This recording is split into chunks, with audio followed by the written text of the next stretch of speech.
காதோடு தான் நான் பேசுவேன். நான் வந்து எனக்கு கல்யாணம் ஆகி 3 வருஷம் ஆகுது. சரி. கல்யாணம் ஆகி 3 வருஷம் ஆகுது. ம். எங்க அத்தை வந்து எனக்கும் எங்க வீட்டுக்காருக்கும் சண்டையே வரதில்ல. ஆ. எங்க வீட்டுக்கார் வந்து வெளியூர் வேலை. ம். 4 நாள் வேலைல இருப்பாங்க, 2 நாள் தான் வீட்டுல இருப்பாரு. சரி. அந்த 2 நாள் கூட எங்க வீட்டுல சண்டையாவே தான் இருக்கும். எப்படின்னா கல்யாணம் ஆன புதுசுல இருந்து தண்ணின்னு சண்டை போட்டாங்க. தண்ணி 4 நாள் வரணும், 2 நாள் தான் வருது அப்படின்னு சண்டை போட்டாங்க. அது கொஞ்சம் கொஞ்சமா எங்க அம்மா அப்பா எல்லாம் பேசி 6 மாசத்துல சரி பண்ணாங்க.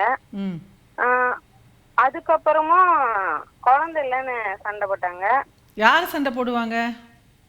எங்க மாமியார் சண்டை போடுவாங்க. ஓ, ஸோ இப்போ பிரச்சனை வந்து உங்க மாமியார்னால வருது உங்க 2 பேருக்கும்.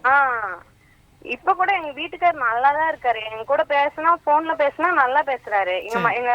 எங்க மாமியார போய் பார்த்தா அப்பயே மைண்ட் டைவர்ட் ஆயிடாது. பேசுற விதம் எல்லாம் வேற வேற மாதிரி இருக்கு. எத்தனை வருஷம் ஆச்சு திருமணம் ஆகி?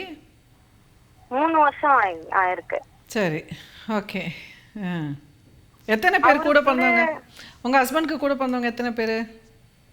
யாருமே இல்ல, அவரு ஒருத்தர் தான். அதான், ஒரே பிள்ளையா அந்த கை தான். அதான், அவரு ஒருத்தர் தான். அவங்களுக்கும் பேக் பெயின் எல்லாமே இருக்கு. நான் எல்லாம் அட்ஜஸ்ட் பண்ணி தான் இருக்கேன். சாப்பாடு கூட நான் இது வரைக்கும் எங்க வீட்டுக்காரருக்கு போட்டதில்ல. சமைப்பேன், எல்லாம் பண்ணுவேன், துணி எல்லாம் மடிச்சு வச்சுப்பேன். அவங்கதான் வந்து செல்ஃப்ல வச்சுக்குவாங்க, எல்லாம் பண்ணுவாங்க. எல்லாத்துக்குமே நான் அட்ஜஸ்ட்மெண்ட் பண்ணி தான் போகிறேன்.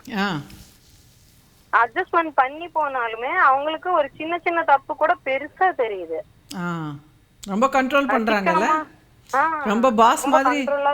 ரொம்ப கண்ட்ரோலா பையன் எனக்கு தான், நீ என்ன அப்படின்ற மாதிரி அப்படிங்கறாங்க. அந்த பையன் என்னோட பையன் சொல்றாங்க, வார்த்தையே சொல்றான்.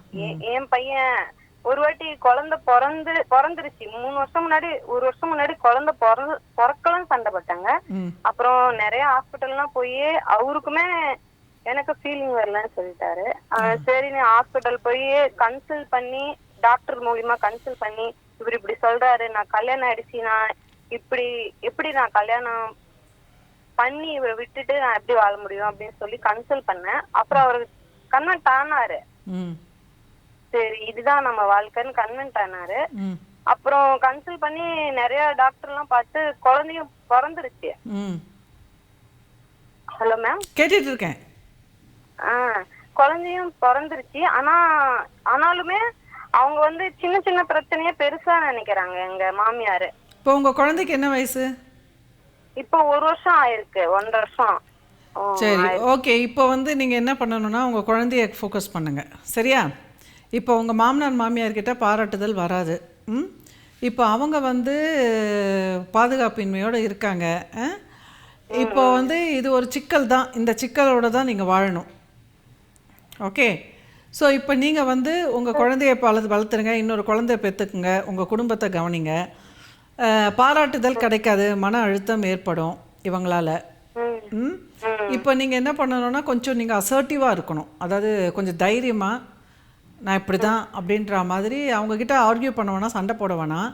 ஆனால் நீங்கள் அவங்க வந்து ஒரு சின்ன குழந்தை மாதிரி பாதுகாப்பு இல்லாமல் பண்ணுறாங்க. எங்கள் பையன் விட்டு ஓட்டானாக்கா நம்மளுக்கு அனாதரவாக போயிடுவோமோ அப்படிங்கிறதுக்காக அவங்க வந்து எப்போவுமே கண்ட்ரோலில் வச்சுருக்கணும்னு பண்ணுறாங்க. ஓகே, ஸோ இப்போதைக்கு இந்த பிரச்சனைலாம் எடுத்தீங்கன்னா உங்களுக்கும் உங்கள் கணவருக்கும் பெரிய பிளவு ஏற்பட்டுடும். ஒரு 7-8 வருஷம் 10 வருஷம் தள்ளி போடுங்க. அப்படியா மேம்? ஆமா, ஒரு 7-8-10 வருஷம் வந்து நான் சேர்ந்து வாழலாம்னு இருக்கேன். இப்ப எங்க அம்மா வீட்ல இருக்கேன் மேம். 5 மந்த் ஆகிருக்கு அம்மா வீட்டுக்கு வந்து. குழந்தை பிறப்புக்காக வந்தீங்களா இல்ல கோச்சிட்டு வந்துட்டீங்களா? இப்ப கோச்சிட்டு வந்தேன். என்ன வாழவே விட மாட்டேங்கிறாங்க. சின்ன சின்ன பிரச்சனை எல்லாம் நான் டேட் ஆயிட்டேன். தூரமானா தட்டி எழுந்துட்டு தான் சாப்பிடணும் சொல்றாங்க. அவங்க சாப்பாடு போட்டாதான் நான் சாப்பிடணும், நான் எதுவும் தொடக்கூடாது, செய்யக்கூடாது. அதான் அந்த ஒரு கண்ட்ரோல் ரொம்ப இருக்கு.